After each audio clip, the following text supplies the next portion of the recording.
ఇంకో కట్ ఏంటంటే chicken cutting అంట. క్రిస్మస్ అంటే 3 Cలు ఏమి లేదు అన్నాడు. ఏంటంటే hair cut, cake cut, chicken cut చేసుకోవటం, అదే క్రిస్మస్ అన్న. That is not a Christmas.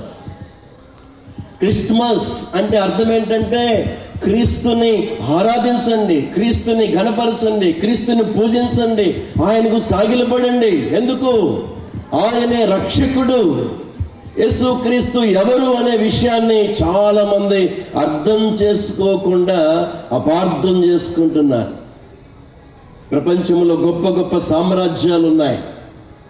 ఐగుప్తు సామ్రాజ్యం, బబులోను సామ్రాజ్యం, మాదీయ పారసీక సామ్రాజ్యం, గ్రీకు సామ్రాజ్యం, రోమా సామ్రాజ్యాలు. ప్రపంచ చరిత్ర చదువుకున్న వాళ్ళు ఇక్కడ ఉన్నారు చాలా మంది, ఎడ్యుకేటెడ్స్. చరిత్ర చదవండి. What happened in the history. చరిత్ర మనకు పాఠాలు నేర్పిస్తుంది. చరిత్ర మనకు గతాన్ని గుర్తు చేస్తుంది.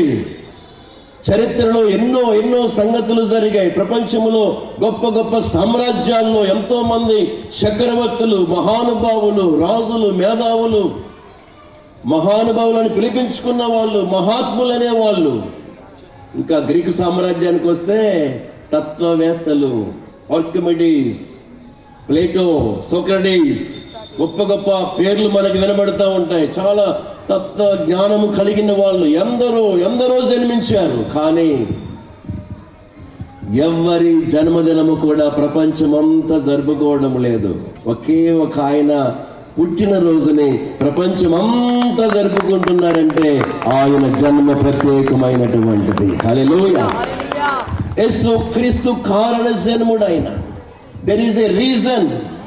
యేసుక్రీస్తు లోకానికి రావడానికి ప్రత్యేకమైనటువంటి కారణం ఉంది. అసలు ఎందుకు క్రిస్మస్ జరుపుకోవాలి? ఎవరు యేసుక్రీస్తు? ఎవరైనా అని అంటే దేవుని వాక్యం స్పష్టంగా తెలియజేస్తా ఉంది. రోమిలకు రాసిన పత్రిక 9వ అధ్యాయము 5వ వచనంలో యేసుక్రీస్తు సర్వాధికారి అయిన దేవుడు, ఆయన నిరంతరము స్తోత్రార్హుడు.